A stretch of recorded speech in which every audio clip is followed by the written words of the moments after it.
आलोक शर्मा, पहला सवाल आपसे। ऑनरेबल सुप्रीम कोर्ट को मैं कोट कर रहा हूं, वो कहते हैं वोट चोरी एसआईआर संविधान की कसौटी पर खड़ा उतरा है। क्या आपको लगता है ये पूरे वोट चोरी के नैरेटिव को ध्वस्त कर देता है जो आज ऑनरेबल सुप्रीम कोर्ट ने कहा? आप इससे एग्री करते हैं, इससे डिसएग्री करते हैं? 50 सेकेंड्स। देखिए, मुझे लगता है कि वोट चोरी शब्द तो सुप्रीम कोर्ट ने इस्तेमाल नहीं किया है। उसके बाद सेकंड चीज़ आती है कि सुप्रीम कोर्ट ने जो प्रोसेस है उसके ऊपर भी कोई टिप्पणी नहीं की है। केवल एसआईआर लीगल है कि नहीं, कॉन्स्टिट्यूशनल राइट है कि नहीं, उसके ऊपर फाइंडिंग ऑन लॉ आया है।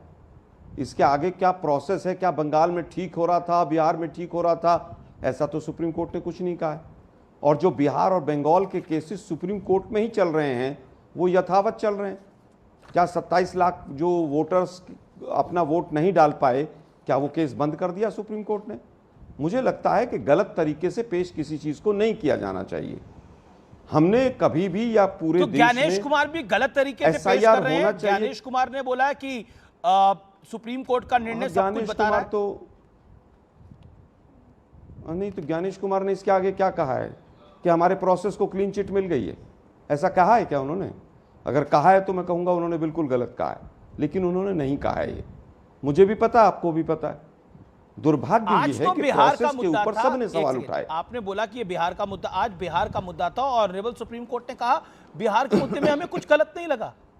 उन्होंने बोला एसआईआर अवैध नहीं है, ये कानून के दायरे से बाहर नहीं है, चुनाव आयोग शर्तों के साथ नागरिकता की जांच कर सकता है, चुनाव आयोग वोटर लिस्ट से नाम जोड़ने हटाने का अधिकार रखता है। अरे भाई, निष्पक्ष चुनाव के लिए एसआईआर जरूरी है, ये बिहार के संदर्भ में कहा, जिसको लेकर राहुल जी कह रहे थे। अरे भाई, एसआईआर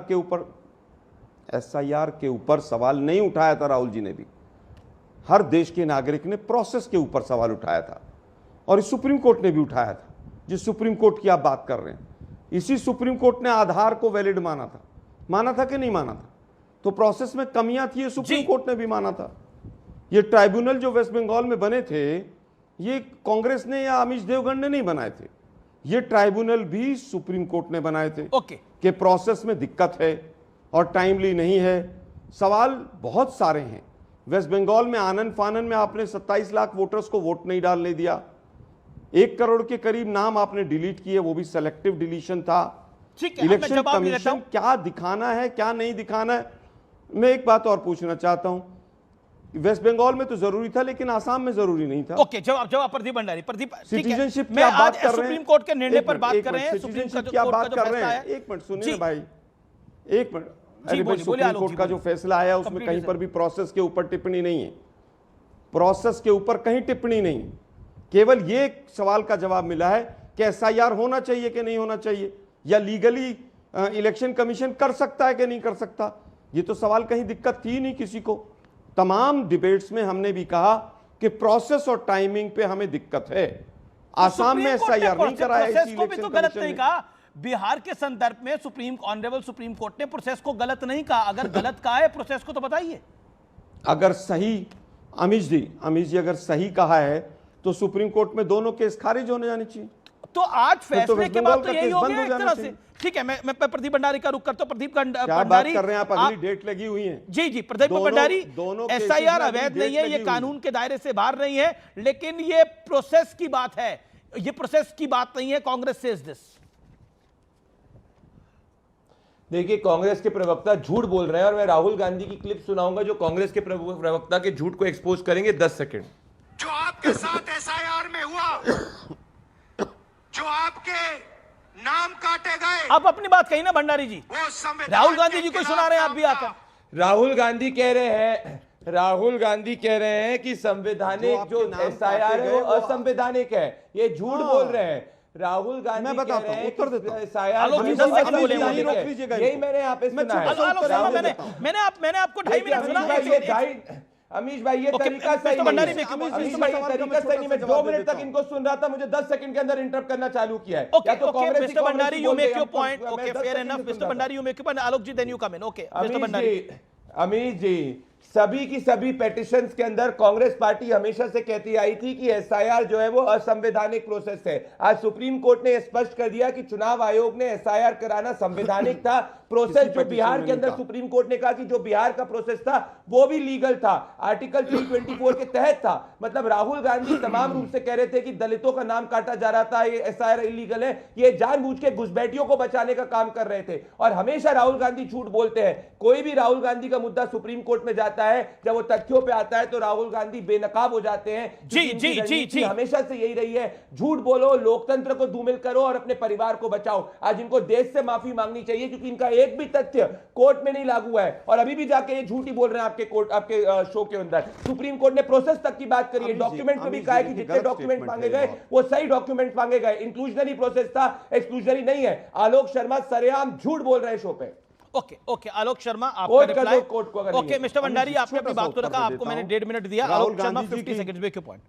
राहुल गांधी जी की जो स्टेटमेंट है, उन्होंने एक स्टेटमेंट मैंने लिख ली तुरंत, जो आपके साथ हुआ, जो आपके नाम काटे गए, प्रोसेस पे सवाल है, एसआईआर पे सवाल नहीं, प्रोसेस पे सवाल है कि आपसे बगैर पूछे आपके कागजों में जबरदस्ती कमी निकालकर दलित, पिछड़ा और खास तौर पर अल्पसंख्यक सरनेम देखकर काटे गए। इन्हीं की स्टेटमेंट से प्रूव हो गया है, पहली चीज। दूसरी चीज, सुप्रीम कोर्ट में कांग्रेस ने कोई पिटीशन नहीं लगाई। तीसरी चीज, किसी भी पिटीशन में जो कांग्रेसी भी कहीं इन्वॉल्व हो, उसने ये नहीं कहा कि एसआईआर इलीगल है। एसआईआर के प्रोसेस के ऊपर सबने सवाल उठाए। और अब मैं पूछना चाहता हूं, ये कह रहे हैं कि एसआईआर प्रोसेस इंक्लूसिव था, एक्सक्लूसिव नहीं था, तो 27 लाख वोट कैसे कट गए भाई? अगर वो लोग हम जोड़ने थे या कटने थे, अगर इसी की बात है, तो महाराष्ट्र, हरियाणा, उसका वोट तो कटेगा ही। भाई घुसपैठी चिल्लाना बंद कर दो भाई। अब आप देखिए अमित जी, मैं नहीं बोला था ना, ठीक है, mister Bhandari, okay fair enough Alok ji. Okay mister Bhandari 30 second उनको और दीजिए, then you make your point. Mister Alok Sharma की बारी, ऑडियोज डाउन। आलोक शर्मा 30 देखिए, मैं फिर कहूंगा ये ज्ञानेश कुमार भाजपा का पिट्ठू है। कितने घुसपैठिए मिले आज तक किसी को पता चला क्या न्यूज 18 ने आज तक बताया कि कितने घुसपैठिए मिले? ये ज्ञानेश कुमार पूरे देश के लोकतंत्र को ठोकर मार के चल रहा है और बीजेपी के इशारे पे चल रहा है।